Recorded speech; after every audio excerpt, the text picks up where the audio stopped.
Un épisode 6 plutôt classique, plutôt mou. J'en attendais peut-être un tout petit peu plus après 2 semaines d'attente. J'en attendais peut-être un petit peu plus pour cette nouvelle saison de koh le totem maudit. Bref, ce soir on débriefe ensemble l'épisode 6, alors restez avec moi.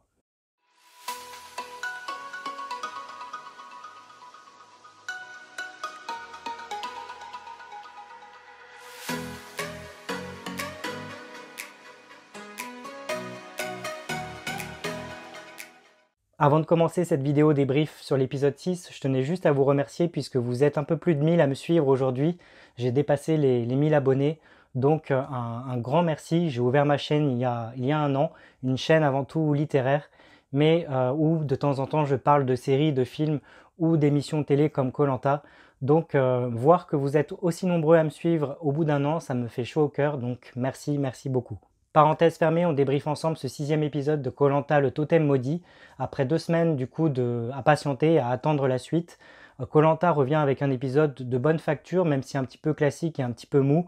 J'en attendais plus, comme je le disais en intro de cette vidéo, mais on va faire le point ensemble. Quoi qu'il en soit, je vous rappelle juste qu'en barre d'infos de cette vidéo, vous avez tous les liens Instagram pour retrouver tous les candidats de cette nouvelle saison. J'ai classé en dessous cette vidéo tous leurs liens Instagram personnels, donc si vous voulez aller les suivre sur Instagram, n'hésitez pas à aller voir en dessous cette vidéo les liens que j'ai mis. C'est avec plaisir, donc n'hésitez pas. Cet épisode 6 s'ouvre du coup sur le camp des jaunes, les Matinghi, où on retrouve Yannick et Olga qui étaient en clash par rapport au conseil précédent où Olga avait dit un petit peu ses 4 vérités à Yannick. Yannick qui était un petit peu dans l'incompréhension totale par rapport aux reproches qui lui avaient été faits. Et Olga présente tout simplement ses excuses. Elle estime avoir été trop loin. Et on sent qu'on est proche d'une réconciliation même si Yannick avoue devant la caméra qu'il n'oubliera pas. Du côté des Kaldao, des Rouges, on a faim. Ça fait un petit moment que les Rouges n'ont pas gagné d'épreuves, notamment des preuves de confort, et ils commencent vraiment à avoir très faim, ça se ressent physiquement ou dans le moral des candidats. Donc on les plaint un petit peu les Rouges durant cette saison qui mériteraient bien d'avoir un confort, au moins ça. On apprend quelques minutes seulement après que l'épisode ait commencé que Jean-Philippe ne reviendra pas dans l'aventure. C'est une grosse surprise. Alors, le candidat du coup qui avait ses chevilles qui avaient enflé, sans faire de jeu de mots, est contraint d'abandonner l'aventure, ce qui est un petit peu dommage pour lui, même si moi, à titre personnel, c'est un candidat que je n'appréciais vraiment pas plus que ça. Il avait tendance à mériter, donc c'est pas une grosse perte pour moi en tout cas au niveau des candidats de cette nouvelle saison. Mais c'est vrai que malgré tout, pour lui, ne pas avoir été au bout de l'aventure alors qu'il était quand même en capacité morale et physique de le faire, ça doit quand même être rageant, donc pour lui c'est triste. On n'a pas eu d'explication sur ce qu'il a vraiment eu par rapport à ses pieds, mais c'était suffisamment important pour que les médecins estiment que l'aventure doit s'arrêter pour lui, ce qui fait que Stéphanie revient dans l'aventure. Stéphanie revient et on se dit juste qu'elle est increvable, et je dois dire que c'était un petit peu jouissif, c'est un petit peu ce qui apporte du cachet à ces épisodes-là.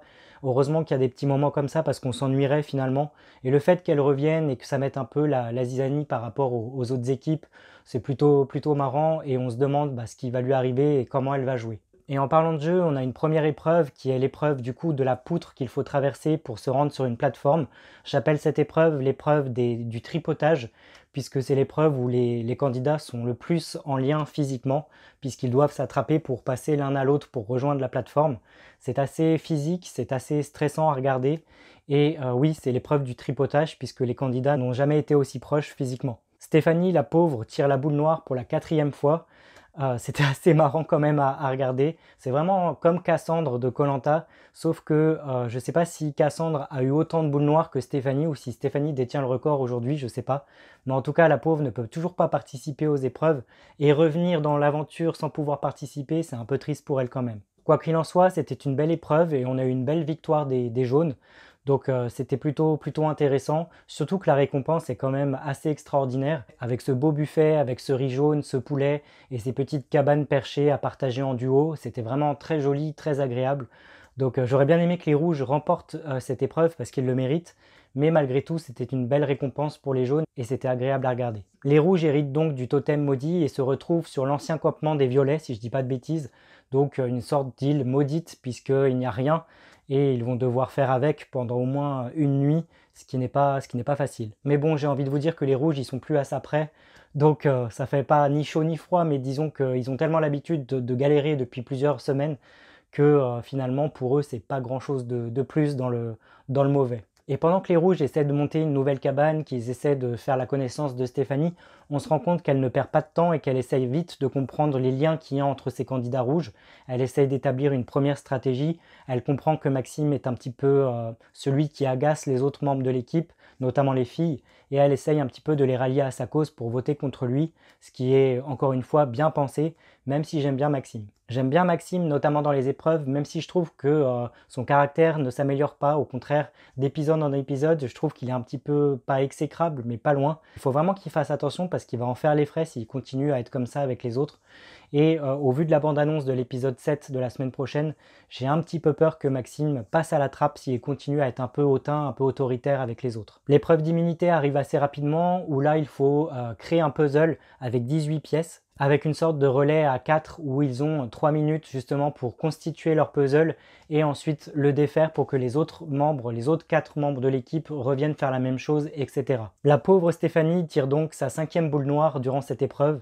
C'est vraiment pas de chance, même si j'ai explosé de rire et je pense ne pas être le seul parce que c'était drôle, parce que je sais plus ce qu'elle dit exactement, mais c'était son jour, c'était son moment, c'était son chiffre aussi je crois, et en fait pas du tout, elle retire la boule noire.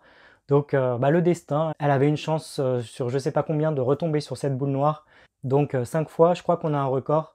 C'était très drôle même si c'est triste pour elle.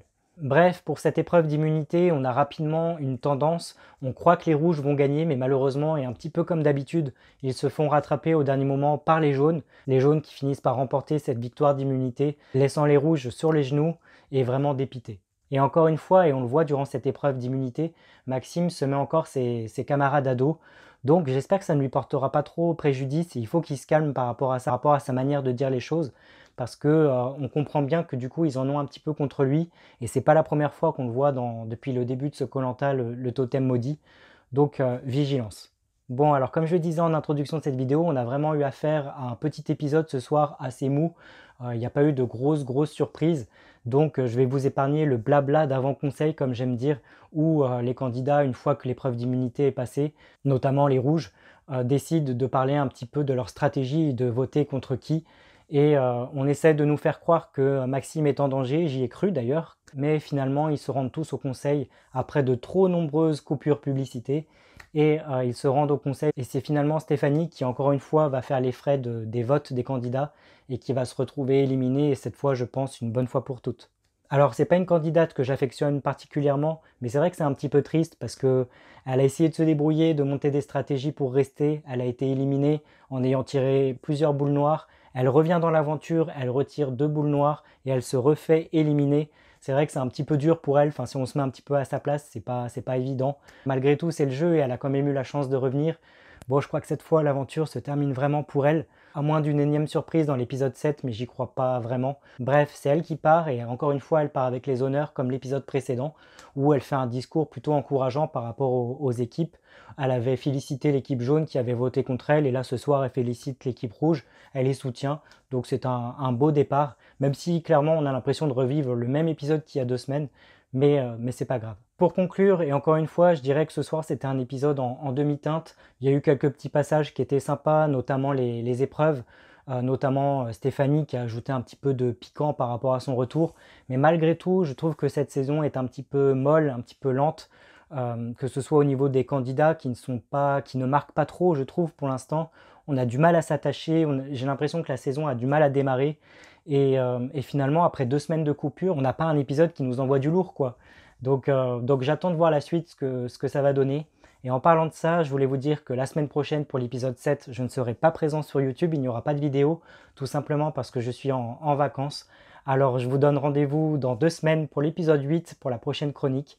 Et en attendant, je vous dis bonne soirée, je vous dis à très bientôt, prenez bien soin de vous. Ciao!